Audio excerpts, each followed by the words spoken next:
The Marinade. There's no O in Marinade. Let's try it one more time. Ready? 1, 2, 3. The Marinade. Marinade. Bone marinade. The That's Marinade. The Marinade. With Jason Earle. Oh yeah, yeah. Oh. Your words are not lost. Your voice is not weak. If no one will hear you say it to me. Your secrets are heavy, and you're ready to scream. I'll carry the burden, say it to me. Welcome to The Marinade with Jason Earle, a free-flowing conversation about the creative process with creative people. This is episode 97, and our guest is singer and songwriter AHI, spelled AHI.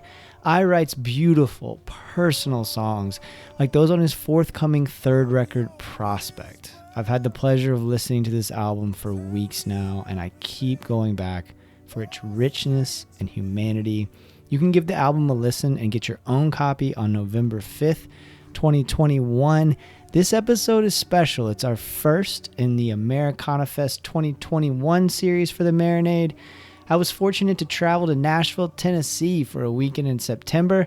I got to spend time with wonderful creatives and saw outstanding sets from Aaron Lee Tasjan, Van Plating, Trey Burke, Great Peacock, Matthew Fowler, and several more. Just an incredible experience. If you ever have the chance to go to Americanafest in Nashville, do it, y'all. The folks whose music you love are not only playing sets all over town, but they're also just mingling in the crowd. They're fans like anybody else, going to see their friends and people they've never met before. And to a person, the folks I got to meet and hang out with were just delightful. Everybody was wonderful. I caught up with us after his gorgeous set at Musician's Corner in downtown Nashville.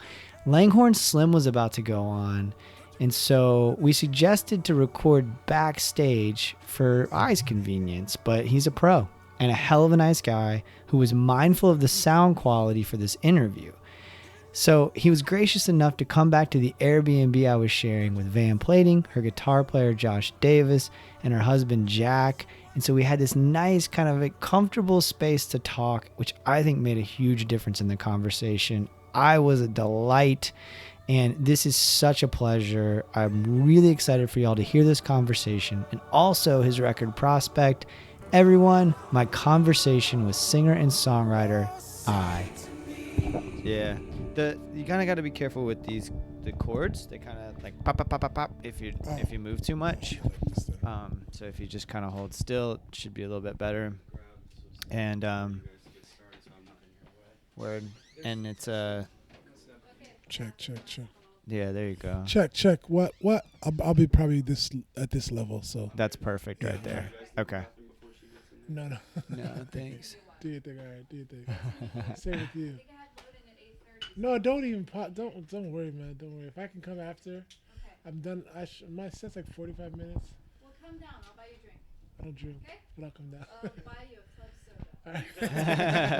soda. All right. Cool. I'll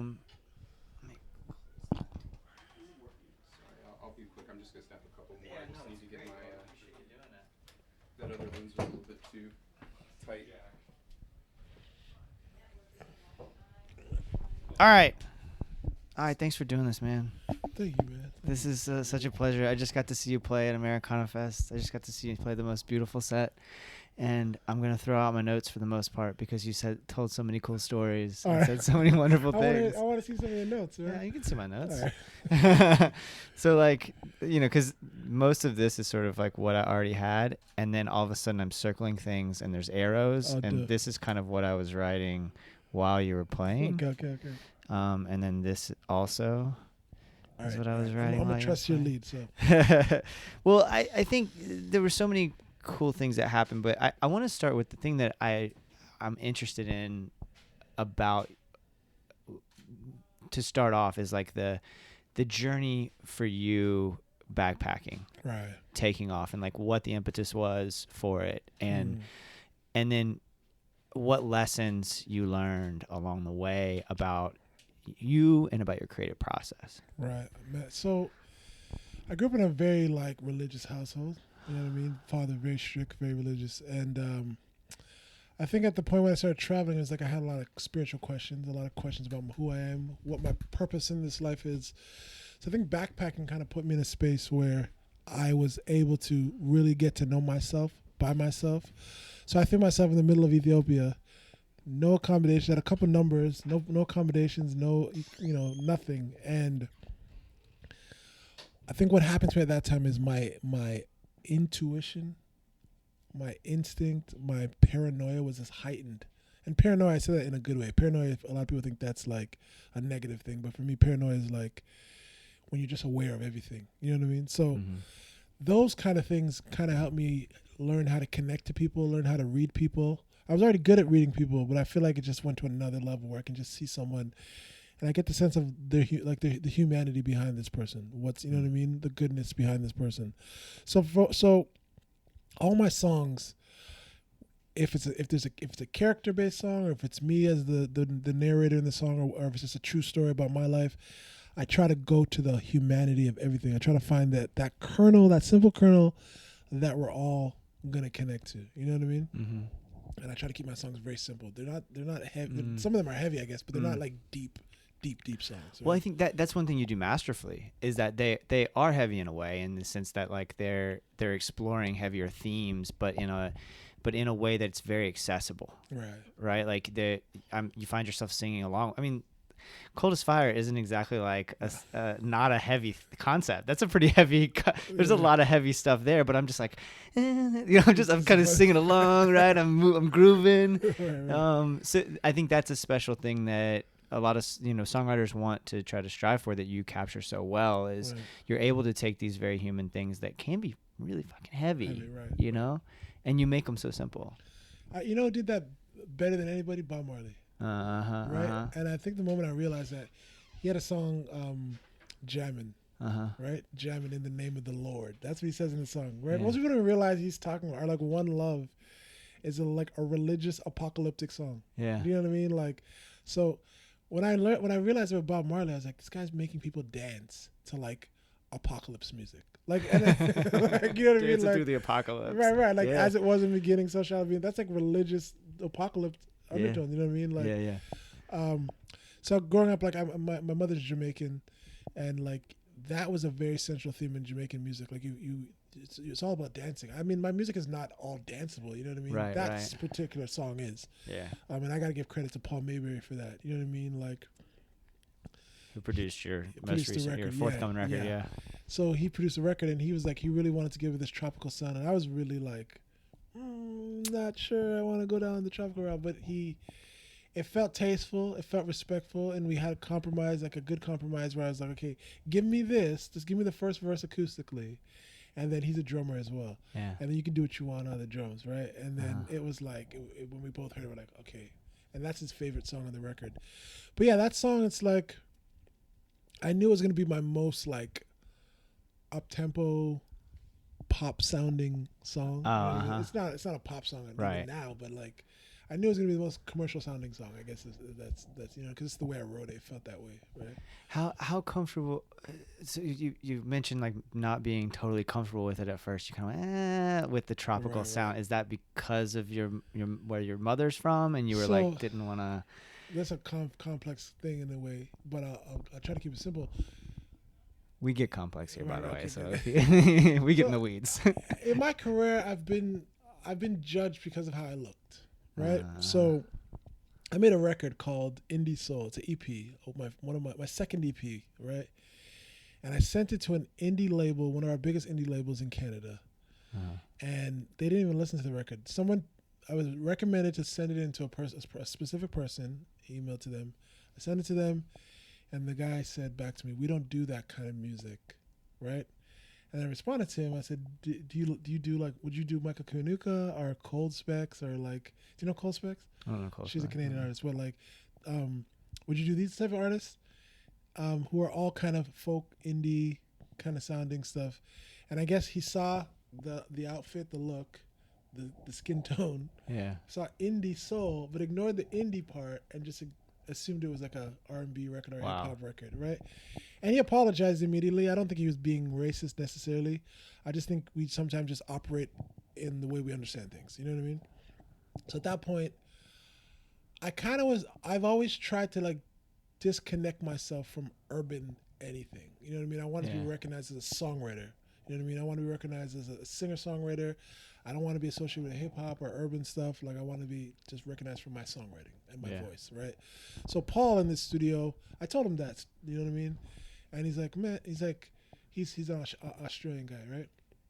It's like, man, that's an American thing. Like, that's an American music industry where they divide music between like R&B, the R&B charts, and then the pop charts. You know what I mean? Yeah. He's like, just make music, man. If it fits with the song, make it. Who cares if it's urban or if it has hip hop influence to it? You know what I mean? And him saying that was the first time I kind of just embraced that side of me. You know what I mean? Because believe it or not, I used to rap, right? Like I used to be like pretty good. I was pretty decent at it, right? So. Like, did you record any of that stuff? Yeah, you don't want to find that stuff. I wasn't bad, but it wasn't great either. You just said you were good. It was like I was good. Like the recording stuff was not as good. Okay. But like me as a rapper was good, like freestyling and stuff. Yeah. I had a need. So my artist name was Urban Peasant, right? And what I did was the one album that I would let people hear. It was Urban Peasant introducing I. So I was rapping on the verses and then singing on the choruses. Okay. Right? And it was called Heaven is a Place, right? Okay. So there's like this old like folk, I had this folk record, Memphis folk record, I think, and there's a gospel preacher. I was like, Heaven is a place, and he just gets out like that's a cool term, so I called that. So anyhow, I've tried to disassociate myself. I love hip hop. You know what I mean? I'll always be a hip hop head forever. You know what I mean? Yeah. But I never wanted to be pigeonholed in the music industry. I didn't want people to just look at me like, oh, that's the soul guy. I see too many black artists who just make regular music get given the soul name. Like, I wrote this piece that I haven't shared yet, questioning why are black artists always given the most successful black artists that I see in the indie space, in the non like commercial pop mainstream space, always have to do throwback music. They always have to have some element of throwback to their music. And I find like Michael Kiwanuka throwback. He went throwback route more so than his first record was amazing for me. Like I love all his records, but his first one was just a folk record, and I love that about him. Yeah. But he did still have John Butler on it, who played drums, and he played with Bill Withers. Right. Black Pumas throwback funk. You know what I mean? Leon Bridges throwback. Yeah. You know what I mean? Very much the way he dresses, everything. And it's not to say that there's anything wrong with it, but I just Sure. didn't want to be that thing. You know what I mean? That throwback or that soul thing. I just want to be recognized as like Ed Sheeran makes singer-songwriter music. Right. And that's all he does. Even if he does a soul record, that sounds just like Al Green or Bill Withers, no one's saying he's soul music. He's just singer-songwriter. You know what I mean? Or pop star, right? Yeah. So that Paul kind of putting that in my mind just made me realize, like, at the same token, like, if you want to be respected as a singer-songwriter, you got to respect the song. And if the song says put a hip-hop beat on it, you put a hip-hop beat on it. So for me, denying that, I was denying the very thing I was trying to accomplish. You know what I'm saying? Like, So I think that's how. So that's why that song, when it first, that was the moment where I realized, okay, it just changed my mind about music on Coldest Fire. It's like, okay, you want to put a tropical thing on it? Let's hear it. Let's hear what it sounds like. I was reluctant at first, but then I love it. It's great. So I think you're being generous to that record exec too when you say you didn't think it was being racist. Right. Well, I want to believe. Yeah, right. I want to believe that people don't intend some of their behavior. You know what I Yeah, mean? And uh-huh. I think that There's implicit biases. right. That's Yeah. exactly what it is. He made a decision based off of he judged a book by its cover. Literally. Yeah, yeah. Right. And it's like it was a folk record. You know what I mean? Like it was Yeah. like singer-songwriter record. It wasn't a great record. I would have preferred him to say, this sucks. Like, you know what I mean? Like, right? It wasn't horrible. Like, there's one of my favorite songs is on that record. But compared to what I'm doing now, it's like, miles apart, right? So, Yeah. he apologized, and I've never said who it was because people in Canada know him. And Right. he's very well respected in Canada. Yeah. But it's, it's just, and the sad thing about it though is that like my last two records, I wouldn't put my face on the records, right? Yeah. Because of that experience. Oh, interesting. And this is the first record I actually barely put my face on it, but my face, my side profile is on it. Yeah. So, yeah, that's it. Always sucks me. You don't realize like what people say to you can just affect your life decisions. You know what I mean? I let it. If I had more confidence, maybe I wouldn't have. But I am gonna stereotype you as a Canadian. That's very polite the way that you handle that whole situation, right? Like, yeah. Oh man. There's a few things that I feel like we could do this all day, and I know you have a limited amount of time because you're gonna go and make people feel the feels that I just felt earlier today. But you talked about a couple of things during your set earlier, and there's the song "Danger" that I wanted to ask you about anyway. Right. And you kind of went into the story, and one thing that really struck me was how you talked about songs coming to you in a dream, which was mind-blowing to me. And I wonder if you could talk a little bit about that, and then also if you could talk, you skipped over like how I'm interested in how you got the connection with Evelyn? Evelyn. Right. Okay. So when it comes to dreams, I had a teacher, Miss McCabe, in high school who I don't know why she was even talking about this. She was kind of like hippie-ish a little bit. She taught English class, and she's like, if you want to remember your dreams, when you wake up in the morning, don't wake up to an alarm. Don't turn on the TV. This is before iPhones and stuff, right? And she's like, just lie there for about 5 minutes, right? And your dreams will just come back to you. So at that time, I just found it the most interesting thing, right? So at that time, I started doing that. And I would just, ever since then, every time I lie, even if I fall asleep on a couch for like 10 minutes, I have a dream. You know what I mean? Yeah. Which is a gift and a curse. So so my brain has been wired for dreams. I don't know why it worked. She said her husband was like in the military and he taught her that or something like that. So I have dreams all the time, and what happens now is whatever I put my attention to. So like if I'm playing a video game on it, I don't really play video games, but let's say I'm playing like a video game. I'll dream that video game. Or if I'm reading a book for a whole week, I'll dream about that book. So music, if I'm in a music space, I'll dream music, right?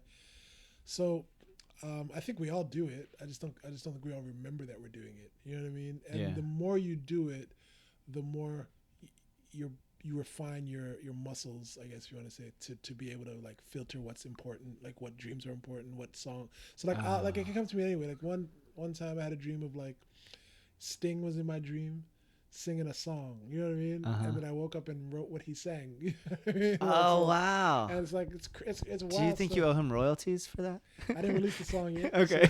So I won't tell you which I'll song edit it was. that out. Yeah. I won't say which song it was. You'll have to guess which song it was. So like stuff like that, like I'll be in my dream, there's a radio on, and I'll just dream that there's a song on the radio, and if I like the song, I'll wake up and write it down. You know what I mean? So Danger was a song that came to me in a dream. That was just me performing at a place called Massey Hall in Toronto, one of our iconic venues. And so like the song ended up being about a lady named Evelyn Fox, who I wrote it before I even knew who she was. And what I didn't say on stage today was that she's from Toronto, right? And I don't know how I missed this part, but her son was shot literally 5 minutes, about a 5-minute walk, or I think, no, probably drive, from where I say in the song. Wow. Right? And it's like crazy, right? Like you can't make that stuff up. She didn't know who I was. I didn't know who she was. And the way I ultimately was led to her, I left this out. Paul Mayberry, the producer as well. When I was in the studio, I told him about it, and he was like, "Sometimes people get in the way of people's blessings because they think it's gonna." He didn't say it like that. He said sometimes people are offended on other people's behalves, when what it could be is a blessing for that person. So they're offended, but it could be a blessing for this lady, right? And he was like, "I don't think you should take her name out. You know what I mean? Like, this was handed to you." Yeah. Right? Keep, so I said, let me record a version with her name in it and without her name in it, and I'll reach out to her and see. So the craziest part of this story, and you can't tell this whole story on stage, right? The craziest part of this story is, it's not the craziest part, but it's a very crazy part is that my mentor, who produced my first 2 EPs, I played Prospect, the new record, to him on Zoom. And we were on there for like 2 hours talking. And at the end of our call, he's like, his favorite song on the record is Danger. And I was like, oh, I didn't even tell you the story about that. So I tell him the story about the dream, tell him the story about the Reverend. And I say, I haven't reached out to her yet because I'm scared, right? And as I'm talking to him, telling him the story about how she lost her son to a stray bullet, you could see him on Zoom, like typing something on his computer and like looking at files, not files, but looking at a screen. And what he was doing is he was going through files on his computer, and he pulls up a file. He's like, keep talking. He pulls up his file, and then he was working. So he's a music director in film and television, and he was working on L'Oreal Women of Worth, a treatment for this. They had 13 women they picked for this campaign called Women of Worth, and they tell the story of these women who have significant stories. And the one that they sent him to do the music for was her, right? And he never knew her name, because when he does these treatments, he doesn't even look at the file name. He just gets the brief and just does the work over what it is. So he does the music, and then the first time he ever looked at the file name, it said Evelyn Fox, Woman of Worth treatment, right? And I had this recorded, so you can see, because I was recording the Zoom call, right? You can see all our reactions to it, and we're like, what the heck? Yeah. And he's like, and my mentor's like, his name's Orrin Isaacs. He's super chill guy, right? Like, so he's like, that's pretty crazy. He's like, that's insane, right? Yeah. So it's like, I don't know why that stuff, like how that can happen. You know what I mean? Like, I do believe life is like more mysterious than we know. Like, in reality, we all came from out of nothing. Like, you know what I mean? Like, how did we all get here? And we create these rules, and we create these. So part of my travels, even in Ethiopia, when I talk about like the intuition and the paranoia and the instincts that are heightened, it's like we lock ourselves into this way of life. Like, okay, we go, let's say we do a 9-to-5 job. We have these cues and these things we expect every day, and we create a pattern for ourselves that makes us not see how immensely crazy this world is. You know what I mean? How we can connect on neurological levels, maybe. I don't know. Like, I don't want to sound too like spiritual, but like, No, I want to hear it, because I think I've been thinking about this a lot. Right. I wrote something that wasn't nearly as eloquent as that earlier this weekend. I was thinking about how it feels so good to be in Nashville, and Nashville ain't Ethiopia, but coming from Florida, doesn't matter. yeah, just being somewhere else. Right. You know what I mean? Just like traveling to somewhere else, even if it's not a different country or if it's not a different continent. Right. The fact that we've been starved from that for so long, Right.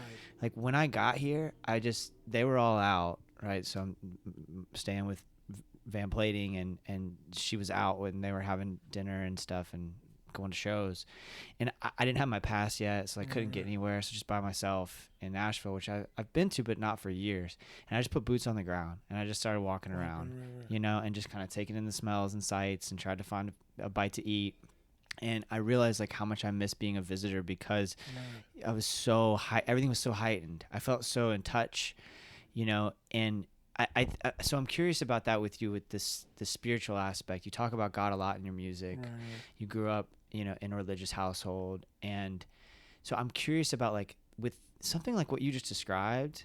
And I grew up in a religious household, really going through it, like still going through it about my spirituality and my relationship with what that looks like. And I talk about it all the time because I don't know what to do about it, you know, and I'm constantly wrestling with it. But that makes you want to believe in some higher power. Like what you just told me, that story.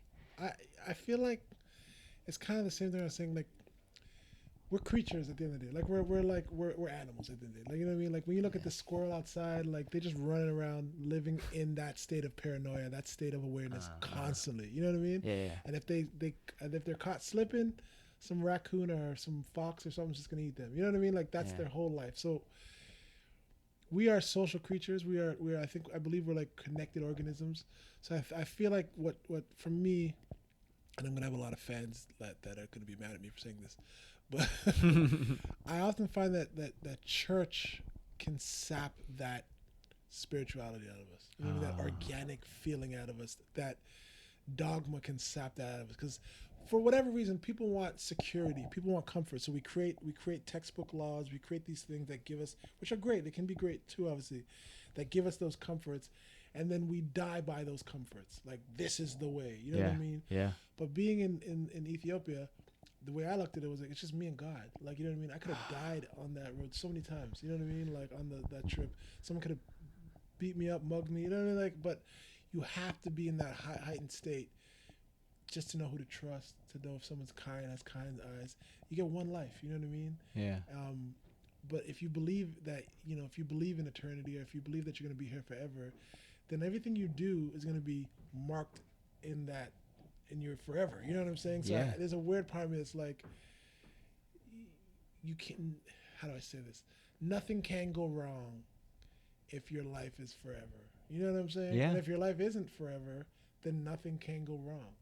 Do you know what I'm saying? Because it's just, it is what it is. Like, you know what I'm saying? Yeah. Does that make sense? It does like, make sense. I've never heard it put exactly that way, but that makes a lot of sense like to me.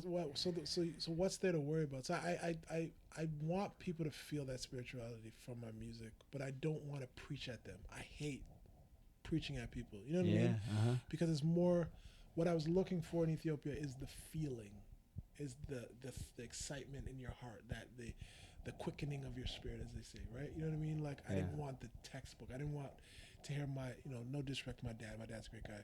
To hear the versification. You know what I mean? I want to feel that. I want to feel God in my heart. You know what I mean? So I don't take those things lightly. Those dreams, those things that come through my dreams. You know what I mean? Like I think, you know, this is like, these are weird, like, novel concepts, but like, imagine, like, I had a girlfriend back in the day, and she said, I don't know if this is true. She said her sister were witches, right? I don't believe in witchcraft or anything like that, but I just found it interesting. And she said that her sister used to have friends, and they were all in this witchcraft stuff, and they used to meet each other in dreams, right? Now, I don't know if that's true or not, but the idea of it, you know, whether it comes from witchcraft or not, was intriguing to me. Like, if you dream, you see people in dreams all the time. Right. What if like your soul or your heart just said, "Hey, and you just said hi to me in a dream, and like you didn't even know you did that." Like, I mean, I don't even know that, but if we were aware of those things, maybe we'd have more realization. I don't know. It's a weird thing to think about. Like, our brains are so powerful. Yeah. You know what I mean? Like, we're creating our reality to a degree. You know what I mean? Like, everything you see is being processed and created by your brains. You know what I mean? Right. I have I took philosophy in university. Yeah. So I go really deep with Me it. too. Me too. I minored in philosophy. Right. Yeah. I had poli-sci and philosophy. Right? That's what I did. Yeah. I majored in poli-sci and I minored in philosophy. That's what I did, the opposite. That's great. That's hilarious. Oh my goodness. Yeah. So I get really deep with it. But I think about stuff like that. Like, you're looking at, you know, you're looking at that, you just picked up a water bottle and take a sip, right? Yeah. Does that water bottle look the same to you as it does to me?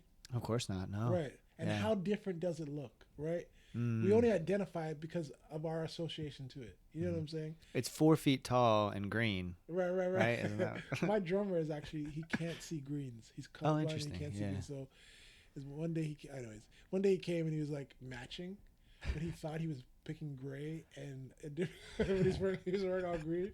I thought it was hilarious. Great guy, Sean. But anyway, I just feel like we can live in that. I call it mysticism a little bit. You know what I mean? We could constantly live in that mysticism, and the way the world is designed is to take that mysticism from you. Yeah. Because if you lose that mysticism, and this is where I get into the poli-sci part of my life. Yeah. Is you can easily become a worker bee. Yeah. When you feel like there's nothing to live for, nothing to fight for, you're like, okay, I'll just go get it. And nothing against people who work in the coal mines or work in the factories or do Right. whatever, because that needs to be done. Right. I respect that.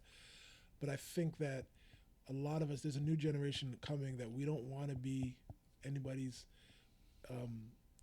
disposable, or what do you call it? Like, I can't think of the word. Not disposable. Fungible, or like, like that's a new age way to say it. But like, like this fungible, disposable is another word I can't think of. Expendable. Right? Okay. We are coming from a generation where we don't want to be anybody's expendable. We don't want to just be, oh, you can just fire me. No, so I'm going to start my own job. I'm going to start my own podcast. I'm going to start my own record label. You know what I mean? Yeah. You're not going to drop me because I can't. I'm going to run my label. So, but it takes a level of, like, people you hear about it all the time in the industry is like how somebody got signed, or like how my publicist, I was talking to him last night, and the way he worked with Nora Jones on her first album, right? And the way that happened was, I don't know if he wants me to tell the story, but the way it happened was that he was walking to a record store, and I think Nora Jones's brother's manager was in that record store. He owned it, I think. And he's like, hey, my sister's managing this artist named Nora Jones.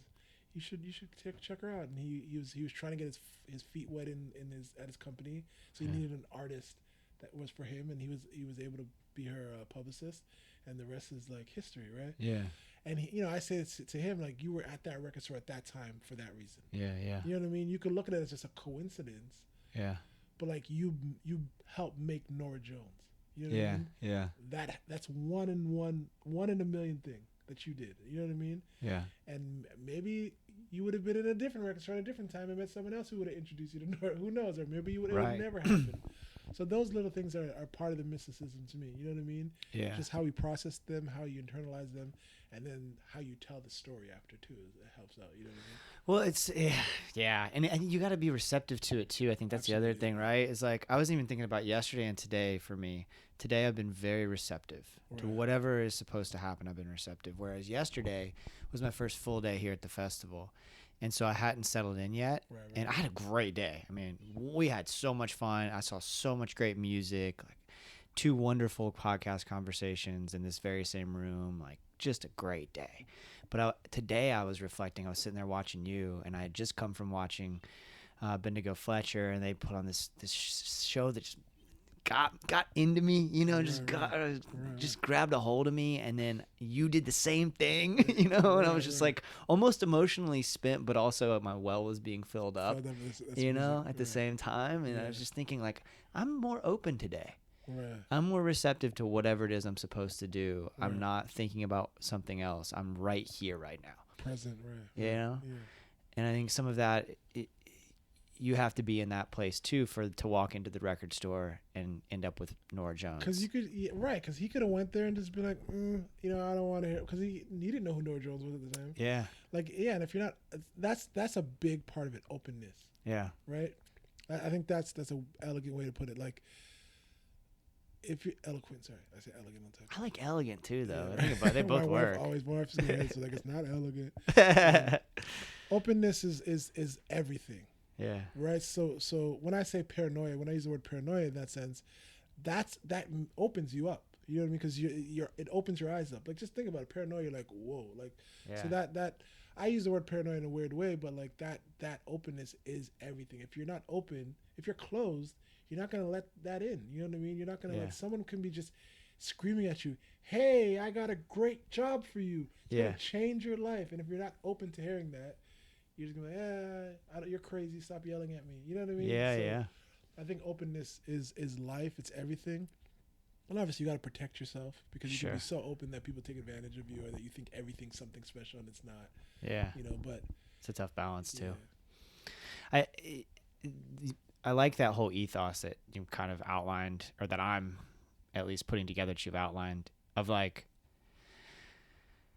you got to make money, and you got to have the job of some sort. But the idea of, like, we talk a lot about on this show about making a creative life, and like how you make the decision to make that creative life rather than to be the worker, and so, like, for me, I have a nice balance, because like as a teacher, like, I have this career that's very fulfilling, and it can be the 9 to 5 worker Right, bee yeah, I thing, you get know, and like I'm lucky right now with the gig I have, but school systems in general in the United States don't And exactly. my mom's a teacher, sister's a teacher. Oh, really? I got a lot of teachers in my family, so Yeah, they don't exactly treat teachers well. Most Oh, yeah. systems don't, you know, but which is crazy when you think it's about so wild and it's so counterproductive.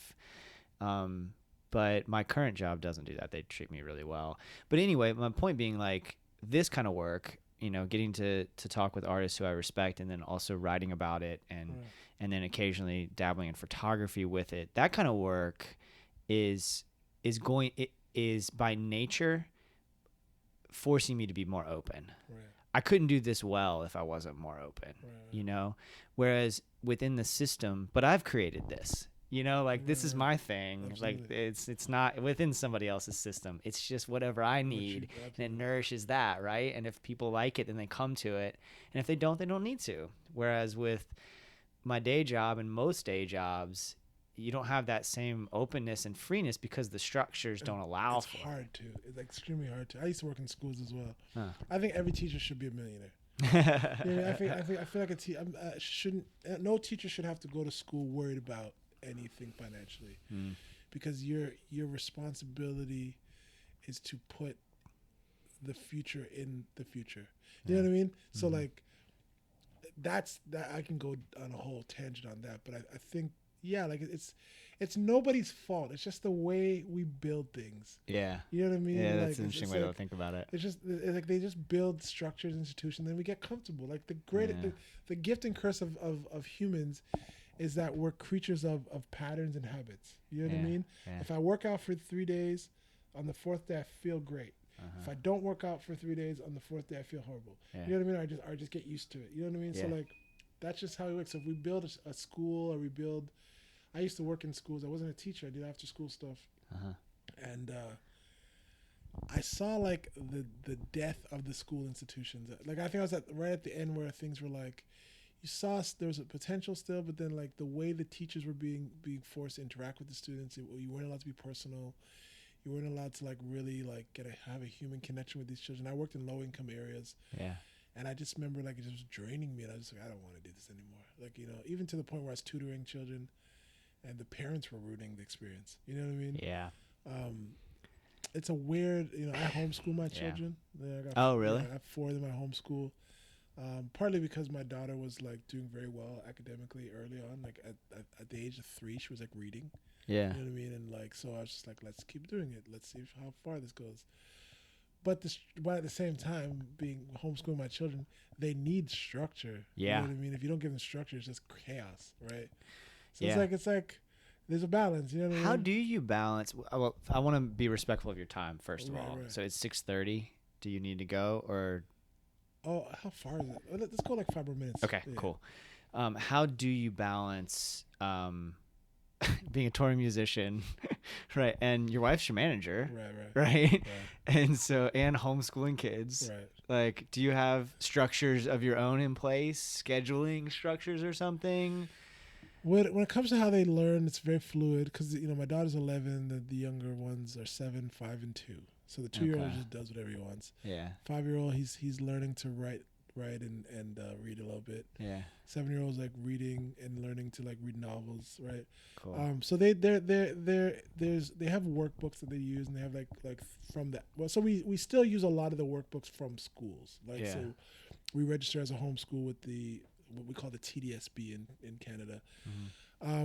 So yeah, definitely structure. My wife, like, I married Superwoman, so like without my wife, I don't know how we would do it. Like, she holds down the fort. You know what I mean? Like, she's way more intelligent than I am, so she's able. You know, she's way more patient than I I am. can relate. Right. An intelligence thing, at Right, least. yeah, right. I'm more patient than my partner, but. Well, I'm more patient in general. She's She's more patient when it comes to the children, right? In general, I'm a very patient, laid back person, but when it comes to the You children, seem like that. yeah, when it comes to the children, I get a little like antsy and kind of like, come on, we gotta do the right thing. So Right. I get it from my father. I'm pretty strict, right? Uh-huh. So yeah, like it's the good thing about it is like there's endless potential. You could see it in all of my children, endless Right. potential. The hard thing about it is balancing your days. Yeah. You know what I mean? Like, okay, guys, here's your work. sit down, do your work. Your parents have a meeting now. Yeah. So, you know what I mean? So Yeah, yeah. hopefully they get on a good day, they all get through their work, do it well, and not much back and forth. On a bad day, everybody's screaming, crying, and like the house on fire, right? Uh-huh. But I wouldn't change it. I don't think I would throw them into school. I just we can have a long conversation about school, and I think the future of school is grim for children. Like, you know what I mean? I've studied this. When I say study this, I write like little essays for myself that I don't share with anybody. Interesting. And I wrote an essay about like the origins of the school system, Uh-huh. and like it comes from like Prussia, Uh-huh. right? And it was never designed for higher level education. It was designed to take to allow people to move to. That's what we're talking about. To allow people to work in factories and give the children a place to stay while their parents were working in factories. Mm-hmm. Right. So it was never designed for the benefit of the children. It was designed for the benefit of the institution, the corporation. I feel it Right. every day. Right. So Yeah. once I realized that, I'm like, I'm never putting my children in school, because once something starts from a like the wrong place, it's Mhm. very hard to bring it to the right place. You know what I Mhm. mean? And I don't want to trash schools because there's so much. My sister's a teacher and she does so much work. But we have debate spells all the time. It's like if we measured schools by the way we measure the children who go to school, Mhm. we wouldn't send our children to school. Mhm. Because if university is the apex or college is the apex, most schools have a fail rate of sending children to university or college. So so every school got a grade for their rate of sending children to higher education, then they would have a failing rate. Yeah. And how do we treat kids with failing rates? Yeah. Right? They put them in the remedial class. We put them in problem classes. You know what I mean? So And that perpetuates the school to prison pipeline. right. Yeah. So I have very strong opinions about school, but I wouldn't stop my daughter from going to school if she wants to. You know what I mean? Yeah.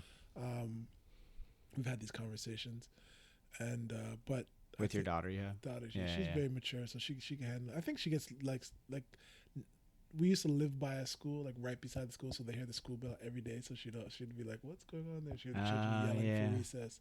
Yeah, the social part of it too. Yeah, that's the part. Yeah. That's the hardest part. But Yeah. now we're becoming more active with them and getting them into sports and like Nice. and stuff like.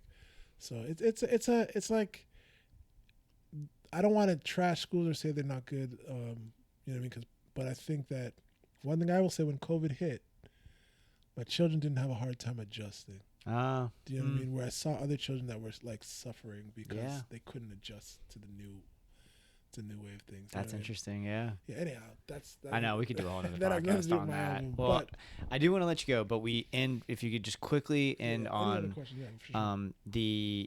we end on what I'm getting down on. So that's whatever art has you inspired right now. A song that you're fired up Ooh. about, like maybe you saw a film, you've been reading a book. Right. I've been really digging Maddie Diaz's new record. I don't even know what it's called, but maybe just be her name. Okay. You ever heard of Maddie Diaz? Name rings a bell, but I don't know. I wish I could remember the name of the record, but I've been Maddie listening to Diaz. Maddie MADIDIAZ. Right? Okay. I might have spelled that wrong. Man, what am I really been into? This movie came back to my life. It's a movie based out of India called Black. Okay. And it's about a girl. It's about a girl who was deaf, dumb, like mute and blind, Yeah. right? And it's inspired by Helen Keller, and it's just it's a very beautiful film. And I was doing a music video for one of my songs, and I brought the film to the director and said, "We got to base this music video off of this concept, right?" Yeah. That when I was watching my wife and daughter, it's a little older movie, so there's some scenes in it that might shock the new. There's some chauvinistic scenes in it a little Sure, bit, sure. but but the movie's brilliant and it's beautiful, right? Yeah. What else? You just gotta kind of with those things. You just kind of accept it. Like, okay, I'm not okay with this now, but it happened. it You happened, can't and this is control what the it, film right. was. And it's not that bad. It's a little comical. The scene. Uh-huh. But I was watching. I was like, oh, I forgot that happened. Right? He pushes down a child, so it's a little, but it's not. It's not meant to look serious. It looks more like comical. A little, Yeah. But it's a beautiful movie. It's a very beautiful, very inspiring movie. And I was watching my daughter, and she was just like all week. She was just like saying all the lines in the movie and stuff. What else? Musically, Honestly, I do like the new Kanye West album. Oh, I haven't listened. Yeah, I haven't listened to it at all. Just because I didn't like the last one. There's some good songs on it, I'll say. And that's a bad reason, I guess, for me to say. Like, I didn't like the What's last, the last one. This is no. I forget what it's called, but Yeah. No. Oh, what was the last one? No, I don't. So, like, I honestly, I haven't liked anything since My Beautiful Dark Twisted Fantasy, Right, which I I get thought it. was fucking awesome. You know, I get it. I didn't even like Yeezus all that much. Yeezus was I didn't like it when I first heard it, but when you're on tour and you're traveling on tour, you get a bunch of music on your phone. Yeah. And me and my drummer were listening, and we're like, this album's not bad. The problem with it is just like the biggest problem for me with Kanye is there's no like. I think Beautiful Dark Twisted Fantasy had a cohesiveness to it. Yeah. All those other records, they're just like there's no cohesiveness to it. Yeah. You know what I mean? This record is kind of similar, Okay. but there's some beautiful moments on this record, some beautiful songs. There's one song with The Weeknd called I think it's called Hurricane. Okay. That's a beautiful song. There's some beautiful moments on this album, but I've been listening to that a lot lately. My children love it. I'm glad you said that. I'll listen to it. Yeah, now. you gotta skip through some of the songs. I would just listen to all the songs once. It's a long ass record. Yeah. It's too long, but there's some good songs on it, and you can tell that like he's trying to put himself in a good place. You know what I mean? Also, what I liked about it was like I find music so dark lately, and it's not. This album's not that dark. You know what I mean? Like, what else have I been listening to, man? I'm gonna say her name wrong because I always say it. Joy Oladipo. Oh, yeah. She's great. I always say her last name wrong. Yeah, I'm not even gonna do it because I know I'm gonna butcher it, but she's so good. I think she's been awesome. She's been great to follow. Yeah, man. Obviously, like I love Malcolm Gladwell, Revisionist History podcast. I watch that all the time. Never knew about Little Mermaid. But I'm still gonna watch it. It's really cool, actually. Right? So they break down the problems with Little Mermaid and why the contract that Ariel signed was not a legal contract. Right? It's amazing. Yeah, just stuff like that. But yeah, I would say check out Maddie Diaz. That's what I like. She has some great songs on her record. But yeah, I'll check it out, dude. Thank you so much for this. Bro. Thank you for this whole day. Like, it was just so nice to get to Awesome. see you play, and then thank you for being so accommodating and for being so Absolutely. open in this conversation. Absolutely. I'm stoked for folks to hear Prospect. Yeah, Like, we didn't talk a lot about. we didn't talk much about Prospect, but it's wonderful. Everybody listen to it. It's a beautiful record. Oh man, dude, thank you. Give me someone to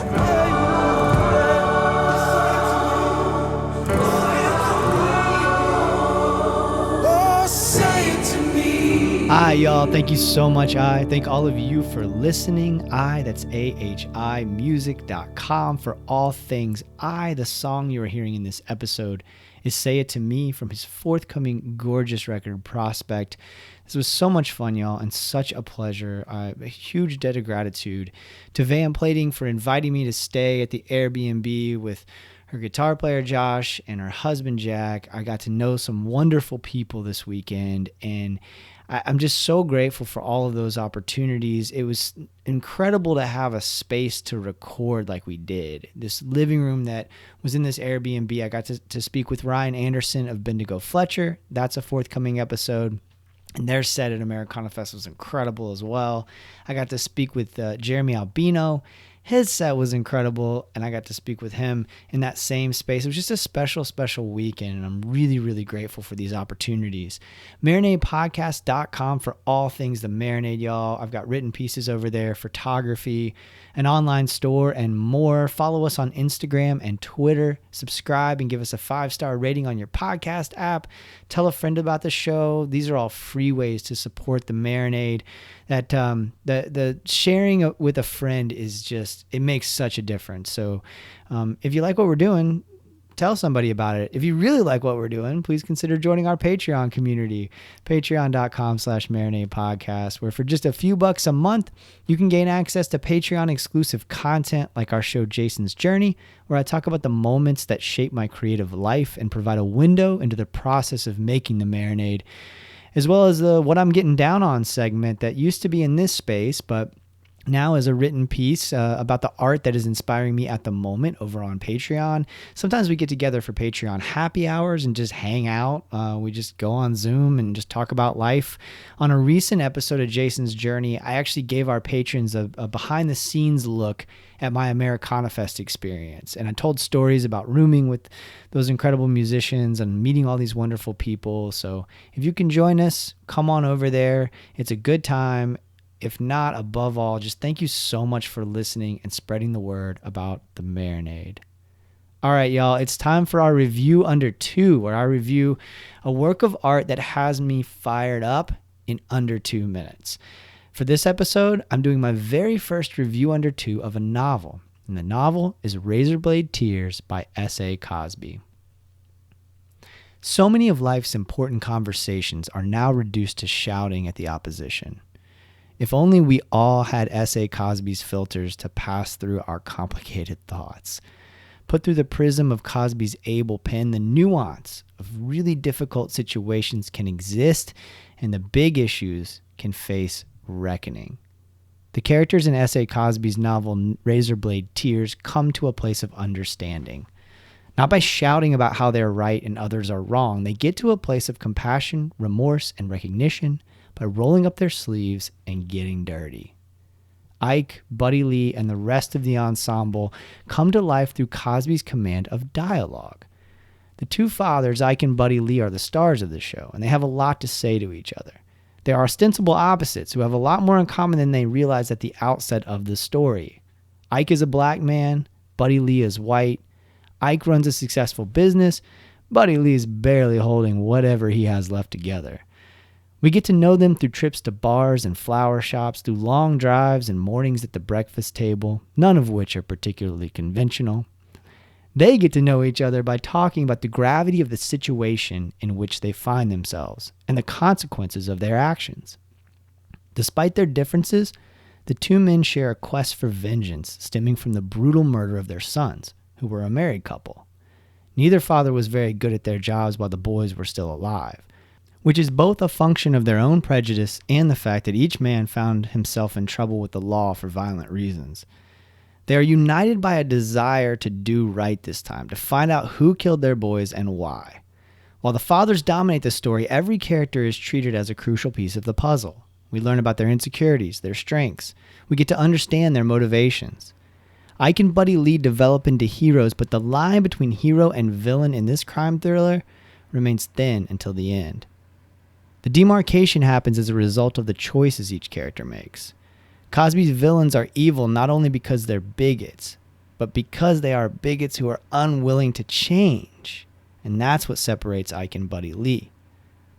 They harbored some hate of their own. What sets them apart from the truly nefarious characters in this book is their willingness, albeit a stubborn one, to self-examine. These are guys who could be looked at as total assholes.